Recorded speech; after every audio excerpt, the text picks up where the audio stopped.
Welcome to Leaders of Tomorrow, India's only daily television platform for small businesses. We bring you the right information to empower you, the MSME entrepreneur. Tonight on the show, two game changers in focus. First up, Myna Mahila, and the second conversation tonight is with Arcatron Mobility.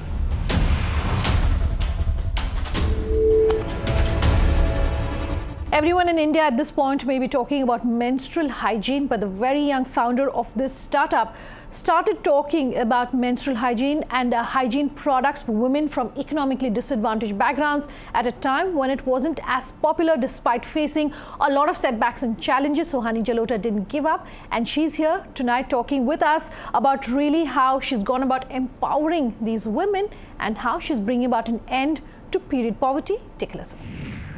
Thanks so much for speaking with us here, Suhani, on the Leaders of Tomorrow, and particularly on Game Changers, where we talk to entrepreneurs like yourself, where we talk to social enterprises and businesses like yourself. So it's quite exciting. Let me kick this interview off by asking you to talk about Myna Mahila. What do you want our viewers to know about it? Yeah, so Myna Mahila Foundation is an organization that founded in 2015 with the mission to really empower women to speak about the things that they're most afraid to discuss aloud, such as menstrual hygiene. And we really wanted to use these taboo topics that women were very afraid to speak about as a means to an end, so as a means to start talking about themselves, take themselves very importantly, and give themselves that kind of stability to talk about themselves, where they're getting financial stability by working in an organization locally, providing them with employment, as well as talking about healthcare, which is something that women often deprioritize in their household budget, and for many other things. You know, they come at the last in when they're talking about how do we make our expenses for the household. It's the husband, it's the children, it's the house, and then it's finally her if there's anything left. So you're saying you've been running this since you were 15. You're a very young entrepreneur. You're in your early 20s. At what point did you realize that perhaps this was a business idea? This was something that you wanted to formalize, and that this was something that you could look at growing? Yeah, I think we realized early on that if we needed to get something moving, we needed to get this concept out, which was us constantly providing help to people in the communities. It had to always come from within, and to instill that kind of empowerment, they had to earn it for themselves. So when we were formulating Myna Mahila Foundation, we knew that it had to be income generating, so that the women on the ground could feel like they were the CEOs of the company themselves and actually had the power to make decisions and not just work in a company as a laborer or as a worker, but also just work in this company by leading it and managing making their own decisions. Okay. Yeah, and so for that we knew that we had to be revenue generating and make it into, it's a social business, it's a social enterprise now, the way it is formulated, because we have this two-pronged impact that we're looking at. One is social and the other one is financial. Have you perhaps had good mentors along the way? Oh yeah, I think many. A lot of what I've been able to do as part of the organization has really come from first from one man with the name of Dr. Jokinar, who is the president of Slum Dwellers International, and he's been working for decades in slum communities across the world, trying to instill savings amongst women, and again at the doorstep. At Duke University, where I studied for my undergrad, I had incredible support from my professors, as well as this program called the Melissa and Doug Entrepreneurs Program and the Baldwin Scholars Program, both of which provided me with the initial funding, guidance, and mentorship to be able to really run this organization. Do you think that made a big difference, having that kind of mentorship? And I'm really trying to understand what role a mentor has played in a business like yours, and use that experience to tell our viewers about why perhaps for social enterprises like yourself it becomes critical to have that kind of mentorship perhaps. Right. I think for us it's very particular in that it's more likely that you'll find a mentor who is in the business space or in this NGO space, civil sector space. We're kind of in that murky space in between, where also because this is a new age thing to have a social enterprise, some of the older generation is not really used to this idea of a social enterprise. Especially when we're talking about, me being a woman, talking about a feminine hygiene product, they often tend to regard this as a social work, some charity that you're doing on the side. And so in this space, it's actually important to balance out mentors in both spaces so that you're not constantly focusing on one priority over the other. And at the same time, also find younger mentors, so people that are only like say 2 or 3 years elder, but have done this or have done similar things that you can learn from, because this is so new I think we're all trying to figure things out in this space. Okay, Yeah. so you're saying that it's new age in terms of the concept of social enterprises. But speaking of new, of late there seem to be more conversations than ever before where menstrual hygiene is concerned. But I'm sure the journey hasn't been easy. Perhaps what you can talk to us about what have been 2 or 3 of your biggest challenges, and use that to talk about what your learnings have been from that. Yeah, we've experienced immense challenges, I think, in the past. We've only been as an organization around for 2.5 years, and in this time, we started off as an organization that was only women, all of us young, inexperienced in business, but many of them had lots of community development experience for decades. But coming into this, talking about this topic, I think what we lacked was credibility, and the fact that we were not, say, engineers to make machines for manufacturing sanitary napkins, or that we hadn't worked in the healthcare space for long enough to know the medical standpoint. So coming in between and talking about this hygiene product in this sense, we had to prove ourselves time and again, and say that we are actually trying our best, and we are really working on a very important topic, and trying to get guidance from people that are experts in these fields as well, so that we're not able to compromise on that. People have come up and been like, men should not be coming into this place because they're talking about these very dirty topics. But at every time we realize that we have to take things calmly and go back again and again and again. And if we go back to those same communities and they see and they familiarize themselves with our faces, and we talk about other things as well.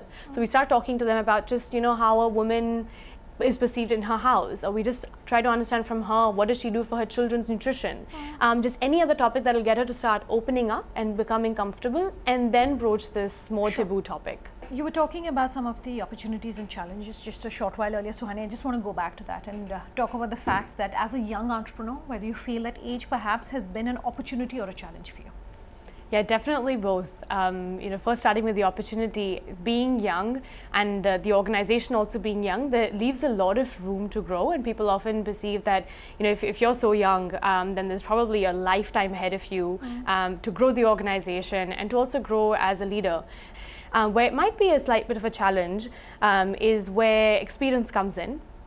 So oftentimes, especially in businesses and in social enterprises as well, there are things that you can only learn over time and by experiencing those failures and those challenges. Now, when we experience them as an organization, everybody gets hyper, right? In a well-settled organization where there are more experienced people, there tends to be a calmness where you know how to kind of work with the organization, and that's kind of something that comes only with age. And so that's something that we experience as a challenge at some points, and also credibility. But that kind of we can make sure we have that with a more experienced team as well. Okay, I want to talk about the role of the government in the social sector, and particularly for an industry and for a market segment like yours. Should the government play a more active role, perhaps where, say, financing is concerned or where mentorship is concerned? I know that PPPs are more of a concern, say, for someone who is in the for-profit sector, but do you think perhaps the government should have more of an active or a direct role in industries like yours? I think there's definitely a role for the government to play here, which they are doing in their own ways, and that they're providing these kinds of napkins, sanitary napkins, for free in various parts, providing it at subsidized rates. But the challenge that I think that we're not able to tackle, that the government is probably the only authority to tackle, is that of quality control and regulations within the sector. There is very little monitoring done of what's out there, and this is a hygiene product. It really needs a lot more scrutiny, and we don't have enough of that. So I think the government coming in to play more of a role as being a regulatory authority, as well as kind of understanding what are the organization's needs here. My last question to you, Suhani, is on innovation. We talk very often about innovation on the Leaders of Tomorrow, but we are clearly not seeing enough innovation happening in India in the menstrual hygiene space by Indian companies for Indian consumers. You typically have, like you were saying, the commercial companies which are producing and selling at a large scale. Why is that not happening? What will perhaps change that? Yeah, I think we need to go back to the mindset of the manufacturer or of the companies that are really making this, that are in India. Those that are making this in India are making this at scale for government tenders. The government tenders are giving out packets for free or at extremely subsidized rates to the consumers. So when there is little scope, I mean, here the government is not interested in a modified product. The girls, on the other hand, who are getting this for free are just interested in a low cost or kind of a free product. So there's less incentive for organizations and manufacturers to go in for that additional research and development, which takes time. And by that time, there'll be other people coming in and providing these things to the government.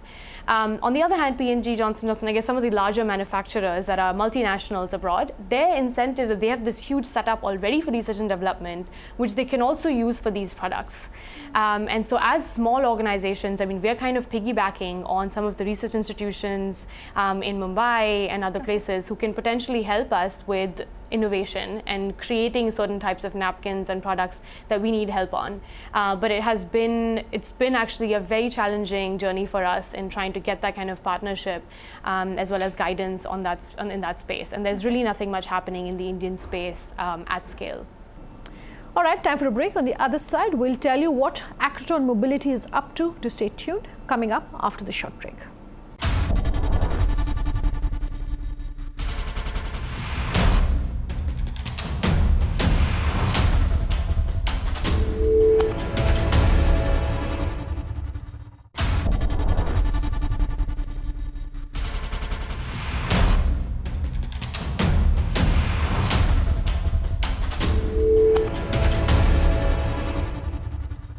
Back with us here on Leaders of Tomorrow, and tonight in focus is Pune-based Arcatron Mobility.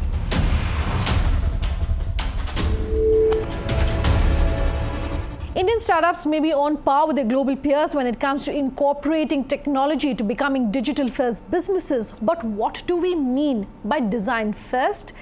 Karishma Vanjani travelled to Pune to understand just that. She caught up with Arcatron Mobility that makes wheelchairs with a design-first focus. Take a look.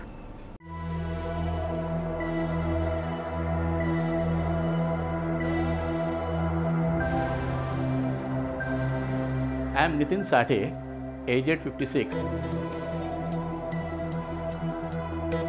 I had a polio at the age of 3.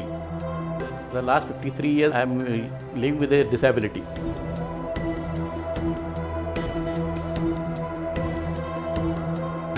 I have done CA, Chartered Accountancy, and I have been employed with private sector for 30 years. But I generally find that working outside, unless you are employed, self-employed, it is very difficult because the infrastructure facilities in India are not so good. You would always have some stairs in every building. Even the government buildings have stairs, which is very difficult for a disabled person to access. And the bathrooms are not wheelchair enabled.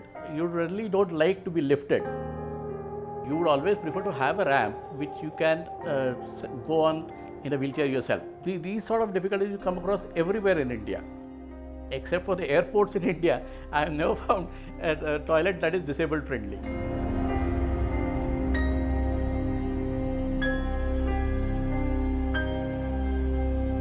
Unfortunately, in India, wheelchairs are not so usable. In a sense, you have different categories of wheelchairs. Actually, a wheelchair should have many of the advantages together. For example, you have a wheelchair that can be folded, but the wheelchair cannot access the commode. Again, there are wheelchairs that can be folded, that can access the commode, but they are not self-propelled. In case you have these features, you don't have a feature wherein they are portable.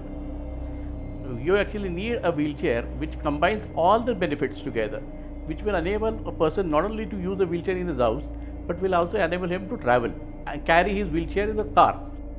That is something not happening in India at the moment.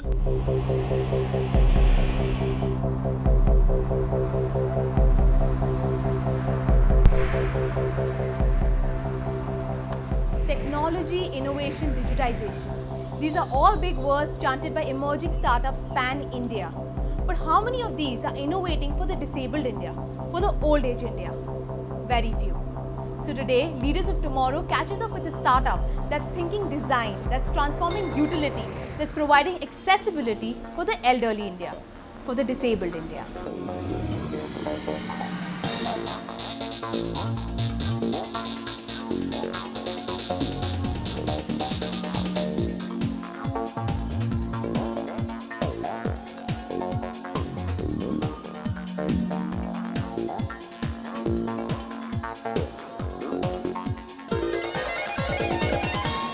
Ganesh, thanks for joining us on Leaders of Tomorrow. Let's talk about the idea behind your innovation. Arcatron Mobility, unlike other startups, is not targeting the new gen customers. You're targeting the disabled population, the elderly population. How did the idea behind Freedo come about? So the roots of Arcatron are seeded from our college days. So we were 4 engineers who used to build innovative prototypes for design contests, and we had a club called as Club Unwired. But then we stumbled upon a competition called as Avishkar, whose theme was design for disabled. That is where we got to meet real people with physical disabilities, and they told that even using bathroom is a very challenging task for them. So which we found it quite surprising, and we Googled and figured out that there were a lot of products which are available for the Western world, but for India there is still those kind of products are not here. So we had an idea, we had a significantly large market which is growing fast, and the skill sets to make this live. So that we quit our jobs and incorporated Arcatron in June 2015. So that's great. But your consumer base, Ganesh, your consumer base is small, right? Yeah. So does the limited targeted consumer base affect your sales? And would you say that because the market volume is less, the costs are higher for a consumer? Yes, with respect to volumes and costing, we have to ensure that the gross margins are very high, upwards of 30%, in order to ensure sustainability, because the volumes are low. You're right in that aspect. But with respect to market, if there are very few players in a small market and you have a huge market share, that can compensate for the sales, and there's a good sales opportunity even if the overall market size is low. So Ganesh, as you're talking about the players, let me talk about your USP. So you're attempting to reinvent the wheelchair. So what are the features of Freedo compared to your competitors? What is your USP? So Freedo is one of our first innovative products. It's a completely collapsible design of a shower and commode wheelchair, which helps people with limited mobility to access bathrooms in a safe and dignified manner. And this is unique in terms of its design being customized for the Indian infrastructure. Like even if the commodes are of different heights, it's a wall mounted commode, the bathroom is compact, Freedo takes care of these nitty-gritties with its little features. So you're talking about innovation here, you're talking about making a product that is specific to localized market. But we still lag behind in innovation. That's the missing piece. We currently rank at 60th position in Global Innovation Index. I want to understand what is holding us back here. I think there are missing links in the ecosystem right now. The ecosystem is not completely matured. For example, in the past 4 to 5 years, we have seen that a lot of work has done for seed stage startups. Incubators have come across the colleges. There are government funded incubators that, okay, go test out your idea. If it works, good. So that has happened to a certain extent. And when you do a lot of sales, like your turnover is above 7, 8, 10 crores, banks can help you. There are VC funds which are there to help you. But to get you to a stage where you have proved your concept to a good turnover phase, that is where most of the startups are dying. That is where there is a lack of support which is coming through the private as well as government institutions. So Ganesh, you've raised some funds. I want you to talk to our entrepreneurs watching this show, how they too can raise some funds if they're in the social entrepreneurship model. So initially it won't matter if it is social entrepreneurship or if it is for-profit entrepreneurship. If you can solve an idea which has a decent enough market size, say to the like Freedo, shower and commode wheelchairs, India, the market size is almost 680 crores. So that's a fairly good number for you to get started on. And if you can prove that you can get like 10% of the market share in 3 to 4 years, that sets a good starting point. So social entrepreneurship or not is more like a belief of an entrepreneur, of why he's doing what he's doing. So let's talk about sales back again. How many units has the startup sold since its launch? More than 200 units. And how's the response been? Fabulous, because till now they have been Most of our target customers, we have made sales from our online platform, our website itself. It's a very mechanical process, but these customers used to import products from US, Europe. So even for a basic product, it would cost more than ₹1,00,000 because of the shipping charges, and there is no serviceability at all. Okay. So now they are getting to see even better features at lower costs and serviceability. So they are happy. So the startup is soon to launch a model that's both gesture controlled and can be controlled with the help of a phone. Yeah. That's innovation at its best. When can users get their hands on this version of Freedo?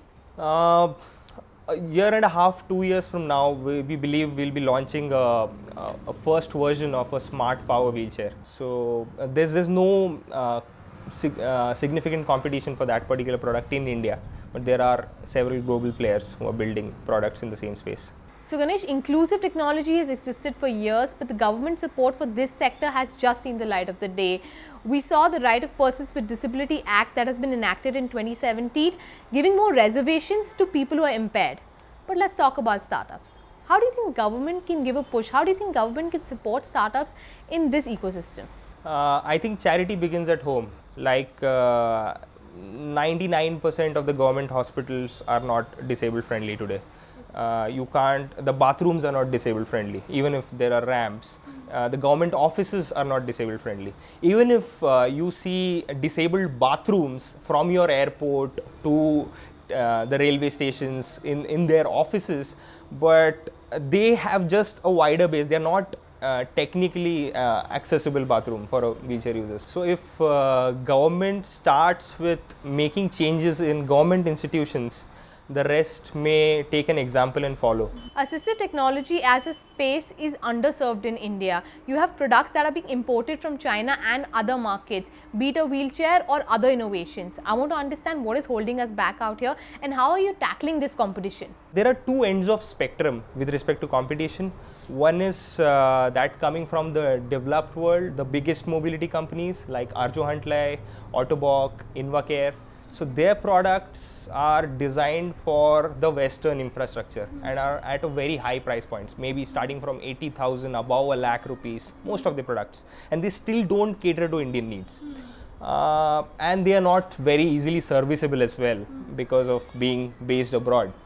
And there is another end of spectrum where products import from China are rampant, which distributors sitting on the ports, they import this product in thousands, and these products are actually cheap copy of the designs which are present in the West. So they again don't cater to the local needs.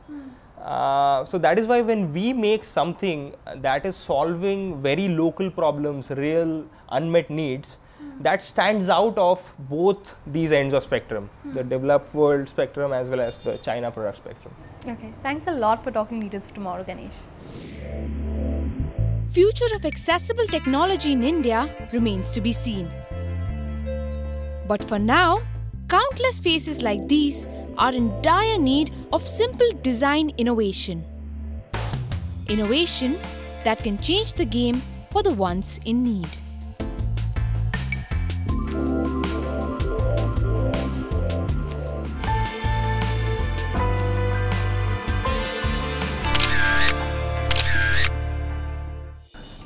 That's our show tonight. If you have any feedback for us, do get in touch. leadersoftomorrowtimesgroup.com is our email ID. You can also get in touch with us on our social media.